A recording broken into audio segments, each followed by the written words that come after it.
তাড়াতাড়ি করে আমার পছন্দের রেড ফুডটা তুলে ফেললাম। এখন আমি চলে যাব বাড়ির দিকে। এখন তো আমি আমার পছন্দের গাপ্পল খাবো এখানে বসে বসে। দেখো বন্ধুরা, আমাদের গাপ্পলটি কত সুন্দর পেকে গিয়েছে, তাড়াতাড়ি আমি খেয়ে নি।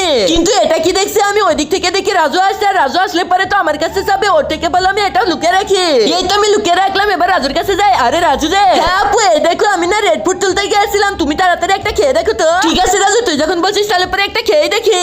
আরে রাজু সেই লেভেলের টেস্টি আছে। তাহলে আপু তুমি ফলগুলো রেখে দাও। টাটা আপু, এবার তাহলে আমি বাড়ির দিকে চলে যাই। কিন্তু এ কি এখন তো বৃষ্টি হচ্ছে। আরে এ কি, রাজু দেখি বৃষ্টিটা আটকে গিয়েছে আর ও আমাকে ফল দিল। এক কাজ করে ওকে আমি গাপ্পল আর ছাতাটা দিয়ে দিই, তাহলে পরে সুন্দর করে বাড়িতে চলে যেতে পারবে।